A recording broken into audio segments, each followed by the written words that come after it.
Саламатсыздар ма 3-ші сынып оқушылары? Математика сабағы.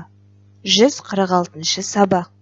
Сабақтың тақырыбы 2-3 амалмен орындалатын есептер шығару.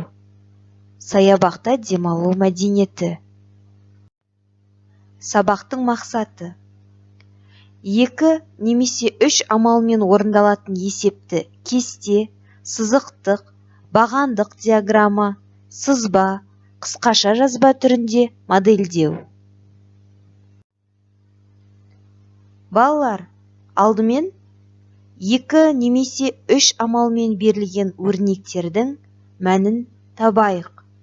Ол үшін амалдардың орындалу ретін еске түсірейік. Егер берілген өрнекте 1 немесе 2 немесе одан да көп амалдар берілетін болса, ең алдымен көбейту немесе бөлу орындалады. Содан соң қосу мен азайту амалдары орындалады. Егер өрнекте көбейту мен бөлу қатары келсе, солдан оңға қарай орындалады. Немесе қосу мен азайту таңбалары қатары келсе де, солдан оңға қарай орындалатынын естеріңізден шығармаңыздар.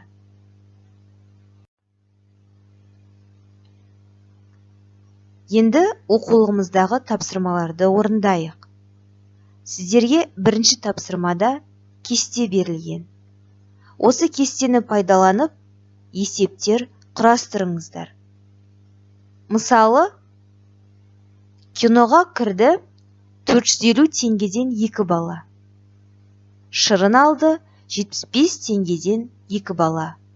Барлығы неше теңге ақша жұмсағанын табу қажет. Ол үшін 450 мен 2-нің көбейтіндісін, 75 пен 2-нің көбейтіндісін қосамыз.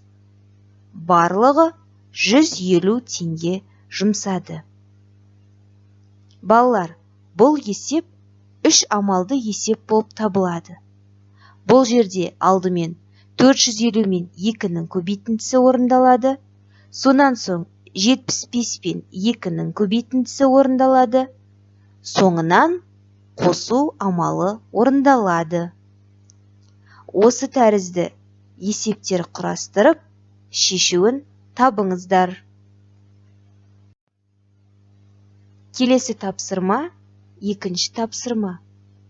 Сіздерге бұл жерде суреттер берілген. Осы суреттерді пайдаланып, есеп құрастырамыз және оны шығарып, жауабын жазамыз. Келесі тапсырма: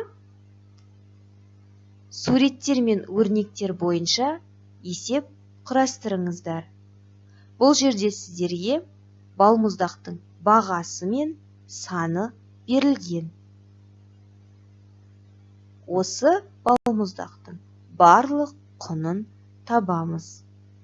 Құнын табу үшін бағасы мен санын көбейтуді біз алдыңғы сабақтарда өткен болатынбыз.